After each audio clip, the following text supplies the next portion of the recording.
नोकरीमध्ये कायम करा या मागणीसाठी राज्यातल्या मुख्यमंत्री युवा कार्यप्रशिक्षण योजनेच्या कर्मचाऱ्यांनी थेट सांगलीतल्या कृष्णा नदीच्या काठावर बेमुदत उपोषण सुरू केले।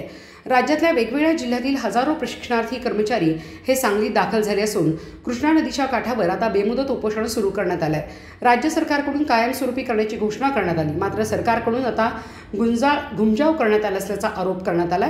तर सरकारच्या या धोरणामुळे 1.5 लाख कर्मचारी बेरोजगार होणार असून कर्मचाऱ्यांच्या न्याय हक्काच्या मागणीसाठी कृष्णामाईच्या काठावरून बेमुदत उपोषण सुरू करण्यात आले असून जोपर्यंत सरकार मागण्या मान्य करत नाही तोपर्यंत कृष्णा काठावरून हटणार नाही अशी भूमिका घेण्यात आली आहे।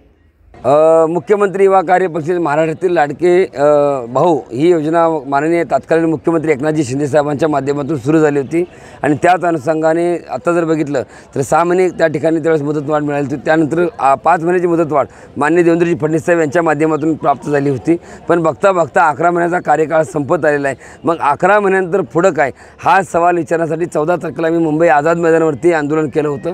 त्यावेळेस त्या ठिकाणी आम्हाला सकारात्मक दृष्टीतून प्रतिसाद भेटला नाही किंवा तिथं जे सहकार्य पाहिजे होतं ते त्या ठिकाणी प्राप्त झालं नाही, म्हणून आमचे माननीय मुख्यमंत्री साहेब आणि उपमुख्यमंत्री साहेब आम्ही 11 महिन्यानंतर पुढं करायचं काय हा न सुटणारं कोडं आहे।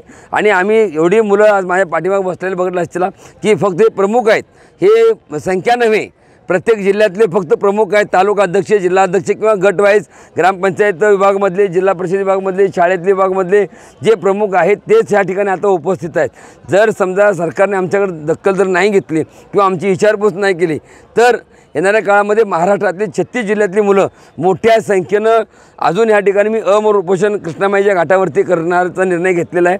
आजपासून जीवनत्याग आंदोलन ह्या ठिकाणी मी कृष्णामाईच्या घाटावरती मंडप मारणार नाही, पाऊस ऊन वारा जे आहे त्याला समोर जाऊन फक्त मी एकटा ह्या ठिकाणी उपोषणाला बसणार आहे। आणि मला पाठिंबा देण्यासाठी एवढ्या मोठ्या संख्येतून महाराष्ट्रातील 36 जिल्ह्यात फक्त तरुण, मी बाकी जे मुलं आहेत ते प्रमुख आहेत त्यांनाच हे या ठिकाणी उपस्थित राहिलेले आहेत। मी उगं येऊ नका, कोणाची गरज नाही देखील सांगत असताना देखील तुम्ही बसताय तर आम्ही म्हणून येतात, पण माझी ह्या माध्यमातून विनंती आहे सरकारना की आपण काही करा, कसंही करा, पण ह्या मुलांनी 11 महिन्यानंतर पुढं काय ह्या मुलांनी रोजगार आहे त्या ठिकाणी मिळणार की नाही मिळणार, किंवा जे तुमच्यावर पत्र प्राप्त आहे त्या पत्रामध्ये 11 महिन्यानंतर हे पत्र कुठेही ग्राह्य धरलं जाणार नाही। मग 11 महिन्यानंतर ह्या मुलांनी नेमकं करायचं काय यासाठी हा न सुटणारा कोड आहे, मुलाच्या आयुष्याशी खेळायला आहे।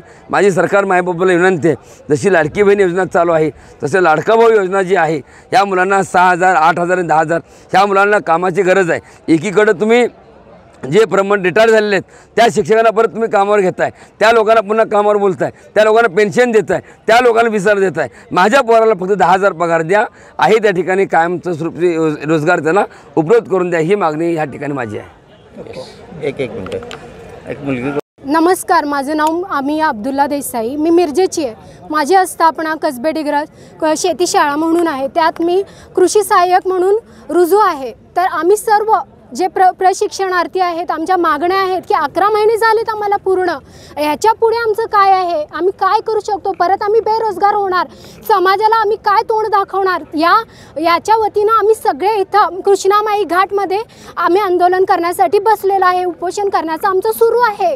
तरी आमचे सर्व प्रतिनिधी वेगवेगळ्या जिल्ह्याचे इथे आलेले आहेत, तरी आम्ही आमचं आंदोलन कधीपर्यंत होईल याची काय आम्हाला नाही आहे। जोपर्यंत आहे तोपर्यंत आम्ही इथं बसलेलो आहे उपोषण करता। काय मागण्या आहेत तुमच्या? आमच्या मागण्या हे आहेत की आम्हाला कायमस्वरूपी रोजगार द्यावा किंवा आहे त्या ठिकाणी आम्हाला रोजगार करून द्यावा, हेच आमच्या मागण्या आहेत। आम्ही 10,000 पेमेंटमध्ये किती पण असू दे, काय पण असू दे, आम्ही ते करायला तयार आहेच। आम्ही शासनाचं काम अडवत नाही, आम्हाला गरज आहे कामाची म्हणून आम्ही इथं उपस्थित आहे। आम्हाला काम द्या, आम्हाला ते स्थायी स्वरूपाचं रोजगार द्या। कधीपर्यंत आम्ही असं बेरोजगार होऊन प्रशिक्षणार्थी फिरणार? आम्ही बेरोजगार आहेच ते आहे, प्रशिक्षण बेरोजगार रोजगार म्हणून कधीपर्यंत फिरणार प्रशिक्षण घेऊन? पुढे याचा विचार सरकारने घ्यावा अशी सरकारांना आमची विनंती आहे कळकळीची। आज तुकाराम बाबाच्या नियोजनाखाली तुम्ही कशा पद्धतीने आंदोलन केलं? आम्ही तुकाराम बाबा महाराजांच्या आंदोलनाखाली सगळ्यांनी एकत्रित येऊन वेगवेगळ्या जिल्ह्याच्या वेगवेगळी जे प्रतिनिधी आहेत सगळे इथे येऊन एकत्रित येऊन आम्ही आमच्या मागण्या सरकारपुढे ठेवणार आहे। एक मिनिट बघा।